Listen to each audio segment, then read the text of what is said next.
precisely 1:15. This is the news on Sri Lanka Broadcasting Corporation. Edited by Romesh Peris. Read by Sabrina Zawahir. First, the headlines. A new cabinet minister and state minister sworn in. COPE committee to meet online for the first time. COVID-19 detections on the increase. Mullaitivu and Jaffna magistrates extend ban on Mahaviru commemorations. The former IGP or the former Defence Secretary need not take sole responsibility amidst former President Sirisena at the Presidential Commission of Inquiry. Consumers urged to settle the water bills urgently. And in international news, global coronavirus infections top 60 million. In sports, it's cricket. A 2020 LPL to kick off from Suryavava International Cricket Stadium in Hambantota. Now the local news in detail. A new cabinet minister and state minister was sworn in before President Gotabaya Rajapaksa at the Presidential Secretariat today. Accordingly, the President's media division stated Rear Admiral Sarath Weerasekara was sworn in as the Cabinet Minister for Public Security in addition to his current portfolio as State Minister of Provincial Councils and Local Government.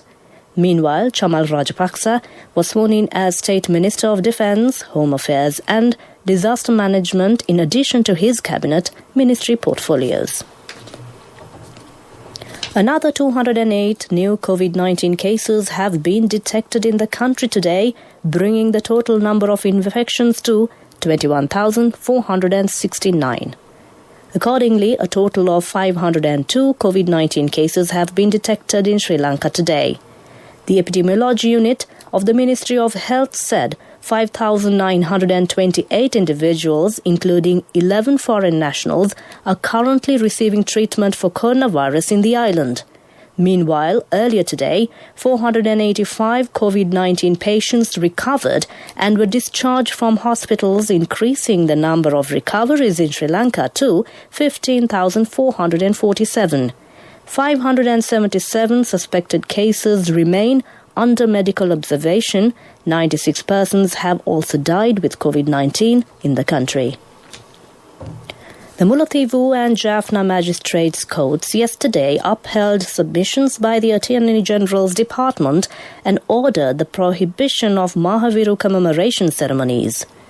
Accordingly, the Mullaitivu Magistrates Court yesterday extended its ban on 46 persons, preventing them from holding LTTE commemoration events in Mullaitivu district till 30th of November. 3 senior attorneys from the Attorney General's departments who were present at the hearing, including and Superintendent of Police Ruwan Gunasekara, as well as the Mullaitivu District Superintendent of Police and Station Officer in charge, have filed a motion to move to the court yesterday, arguing that the ban should be extended. This news is brought to you by Sri Lanka Broadcasting Corporation. Continuing more on local news, the former President Maithripala Sirisena yesterday admitted that neither former IGP Pujitha Jayasundara nor former Defence Secretary Hemasiri Fernando should take the sole responsibility over the Easter Sunday coordinated terror attack that occurred on April 21, 2019.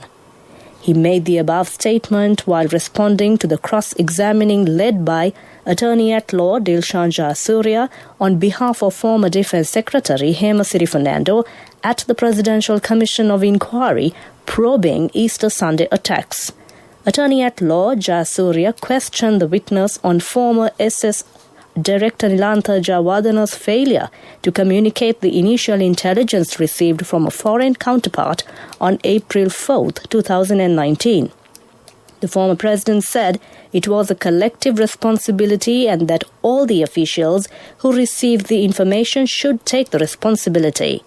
Counsel Jayasuriya asked the witness on making the former Defence Secretary and former IGP as the 2 main officials who had to take sole responsibility over the attack before receiving the Malalgoda Committee report. The witness responded stating it was because the Attorney General had informed him that its publication would be an impediment to further investigations. The National Water Supply and Drainage Board says the public should continue to pay their monthly water bills, although a decision has been taken not to disconnect water supply to consumers who fail to pay their bills on time. The additional general manager of the Water Board, Raj Kumar, said consumers should continue to pay their monthly bill on the due date. He said while NWSDB bills will be formulated after usage, is determined to consumers settling their bills within the first 14 days would receive a discount as well.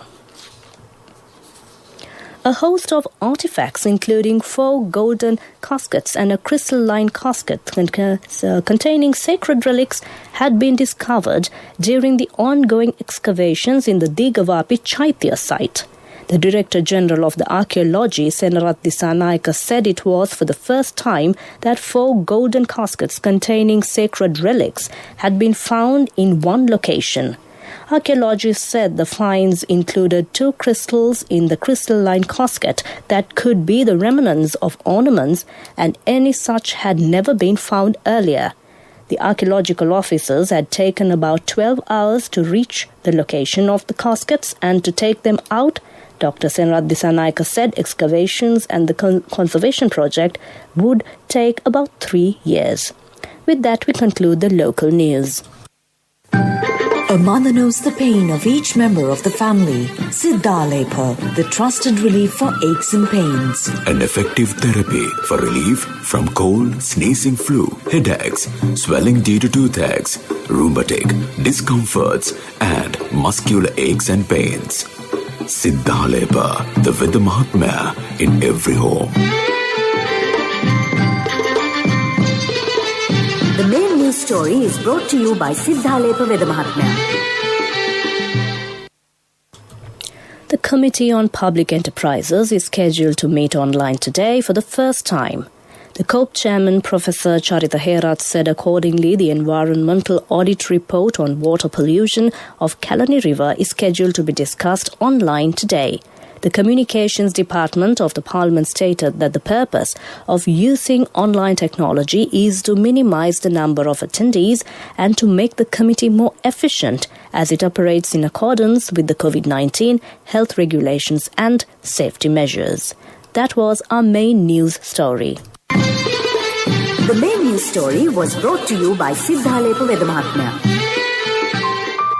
Brush your teeth twice a day for healthy teeth and gums. Supiriviki and Kakulu, your trusted brands in oral care for many years. Supiriviki Ayurvedic toothpaste for adults. Kakulu Ayurvedic toothpaste for kids. 9 Ayurvedic ingredients of Supiriviki will protect your teeth and strengthen your gums.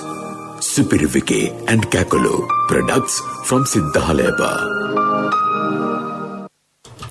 In Watchlight, the acting media spokesman DIG Ajit Rohana says it has been determined that persons in lockdown areas are reluctant to undergo PCR tests and provide their samples. The DIG warned that legal action will be taken against anyone who refuses to comply with regulations in this regard as stipulated by health authorities. That came to in Watchlight. Next up, it's a bulletin of world news. The headlines of the world news. Global coronavirus infections top 60 million. 12th anniversary of 26/11 Mumbai terror attacks being observed today. 3 days of mourning begin in Argentina as tributes pour in for arguably one of the beautiful game's greatest players. The world news now in detail. Johns Hopkins University in the United States says the total number of confirmed coronavirus cases worldwide has topped 60 million. The university says global infections totaled 60 million thus far. The global death toll rose to 1.4 million. The US has the most cases with 12 million, followed by India with 9.2 million, Brazil with 6.1 million, France with 2.2 million, and Russia with 2.1 million. The US also has the most deaths with 20 million, followed by Brazil with 17 million, India with 13 million, Mexico with 10.2 million, and Britain with 55,935. It took 166 days for the number of infections to surpass 10 million.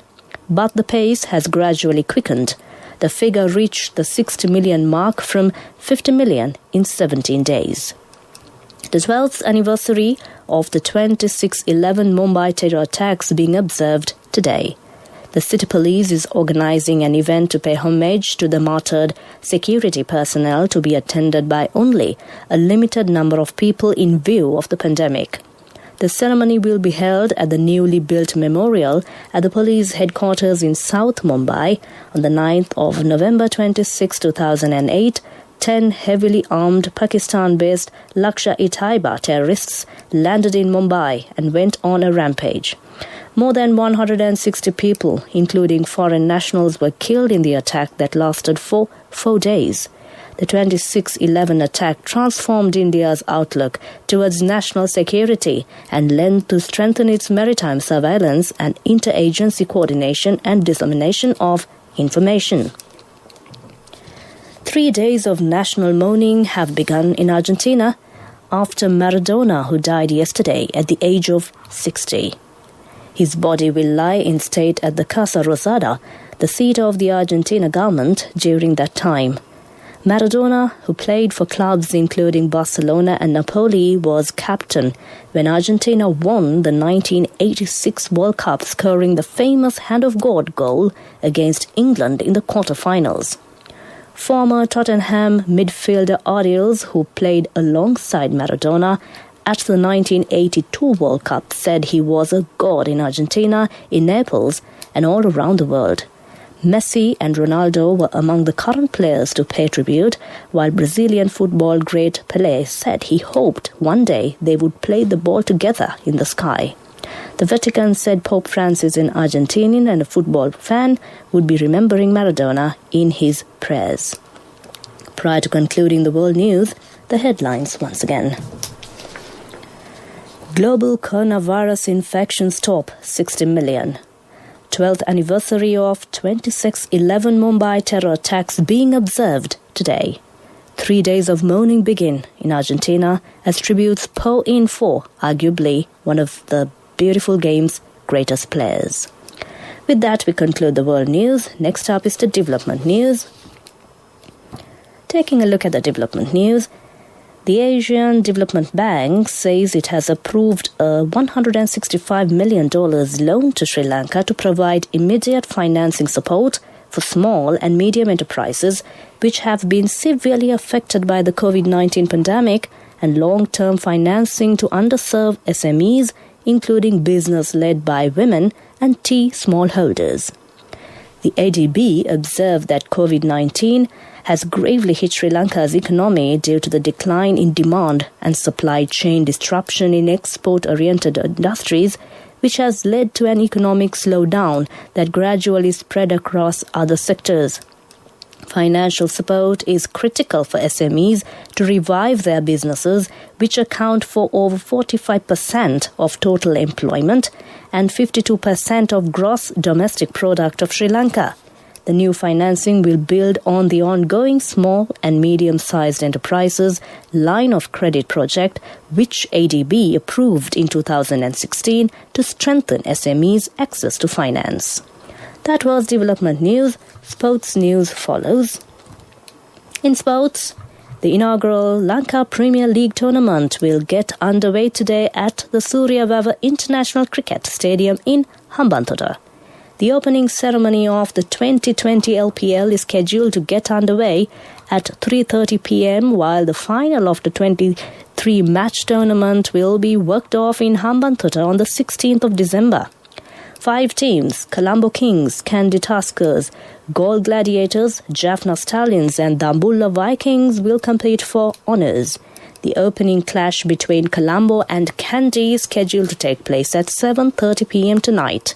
The Sri Lanka Broadcasting Corporation will be relaying ball-to-ball cricket commentaries for the Lanka Premier League 2020 in 3 languages on the following frequencies: Colombo 107.3 MHz, Yatiantota 107.5 MHz, Haputale 104.9 MHz, Hunasgiria 97.4 MHz, Deniaya 104.7 MHz, Radala 102.1 MHz, Karagahatana 97.4 MHz, and Cookaville 89.8 MHz.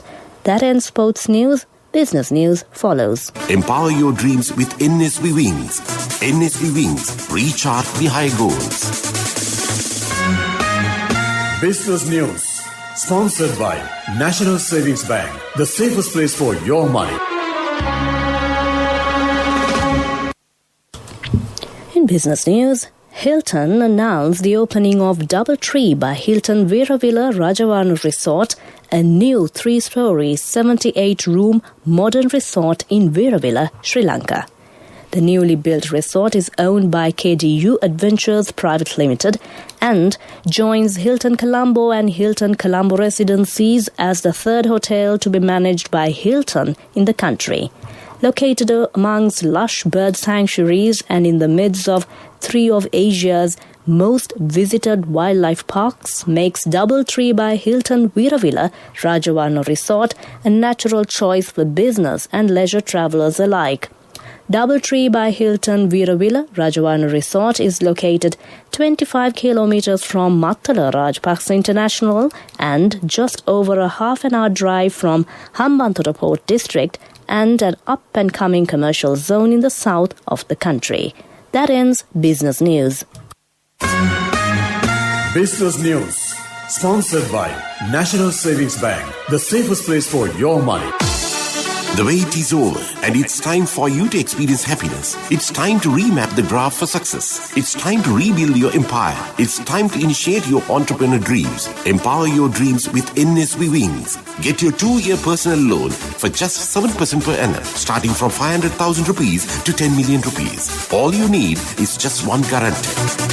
NSV Wings. Recharge the high goals. Economic news, courtesy of... Congratulations on your promotion. When will be our treat, huh? How about today? Oh no, I was just joking. It's fine. I have my LOLC credit card with me. Let's go out today. Introducing LOLC Finance Credit Cards. Fuel the goodness in you. The Monetary Board of the Central Bank of Sri Lanka and its meeting held yesterday decided to maintain the standing deposit facility rate and the standing lending facility rate of the central bank at their current levels of 4.50% and 5.50% respectively. The board arrived at this decision after carefully considering the macroeconomic conditions and expected developments on the domestic and global fronts.